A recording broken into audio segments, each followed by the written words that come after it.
Assalomu alaykum aziz yurtdoshlar, kanalimga xush kelibsiz.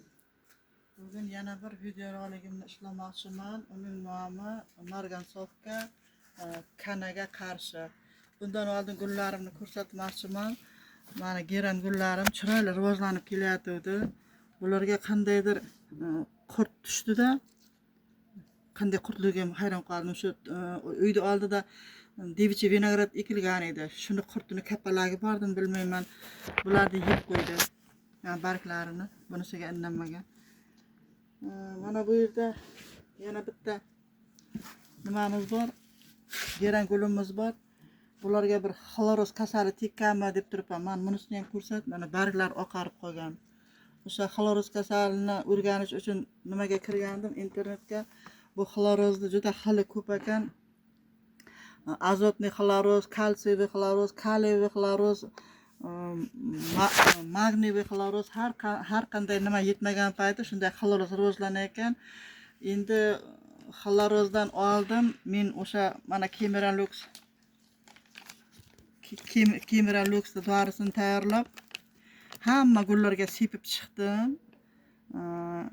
Kecha emas, o'tgan kuni sepib chiqdim. Endi bir 15 kun o'tgandan keyin xlorozga qarshi temir xloroz bo'lar ekan, temirmi yo boshqami xlorozga qarshi gullarimizga sepib chiqamiz. Mana bu yeb qo'ygan gullarga azot eritmasdan sepsammi ham deb turibman. Endi mana bu gulimiz kaleriya guli. Bu olgan payti juda ochilgan gullari, g'unchalari ko'p edi. Keyin g'unchalari tushib ketdi. Men hozir yana g'uncha qilgan. Yaxshi rivojlangan. Mana birlaridan yangi navdalar o'sib kelyapti. Keyin mana barglari buralib qolgan. O'sha barg buralganini o'rganganimda ham bu kalsiy va kaliy moddasi yetishmaganda barglariga dog' tushib, barglari ichkariga qarab buralishi aytilgan. Endi boya aytganimday o'sha Kemiralixda hamma nimalarga sepdim. Endi 15 kun o'tgandan keyin geranlarga alohida, mana shu kaleriya gulimizga alohida kalsiy va kaliy kamligiga yarasha dori sepamiz. Endi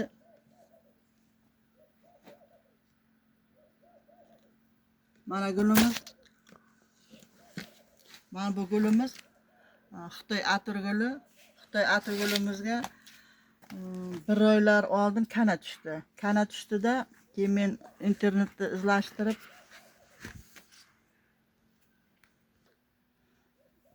bu Xitoy atirguli gulimizga bir oycha oldin kana tushdi. Kanani yo'qotish uchun dori sepish kerak.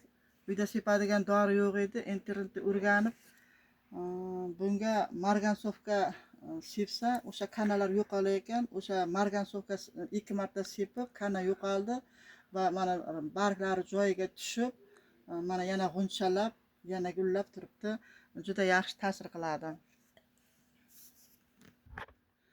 Uyda yana boshqa joyda turgan yana bitta Xitoy atirgulimiz bor edi.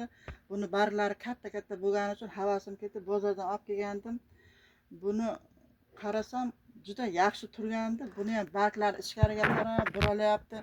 Men aytdim bu kaliyani barglari o'xshab bu ichkariga buralyapti deb yaxshilab sinchiklab qarasam bunga ham kana tushgan ekan. Hozir o'sha Xitoy atirgulimizni kanaga qarshi margansovka damlamasi bilan ishlab beramiz va bu yaxshi samara beradi.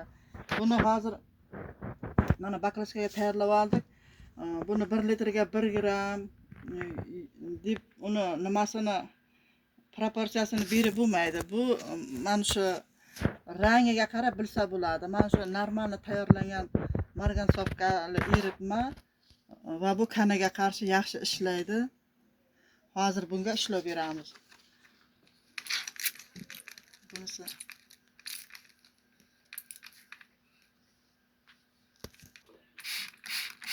yaxshilab ishlab beramiz.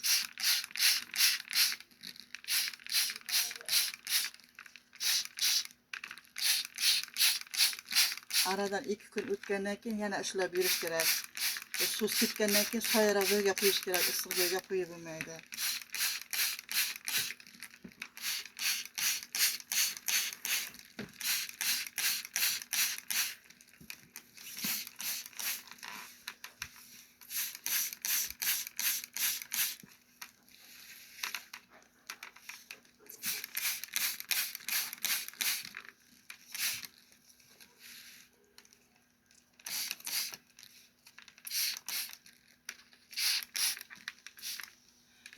bu margansovkani formulasi permanganat kaliy. Значит, demak bunda kaliy moddasi bor. Kaliy va margansovka moddalari bor. Menimcha bu ham kanaga qarshi kurash, ham o'sha kaliy va margansovka moddalari bilan gulimizni to'yintiradi. Birpasdan keyin yana yaxshilab surtamiz. 2 kun 3 kunni o'tgandan keyin yana qaraymiz va bu margansovkali suvni yana qaytadan sepib ko'ramiz. Shuning bilan qisqacha video roligimizni tugatamiz. Yoqqan bo'lsa obuna bo'ling. Xayr, sog' bo'ling.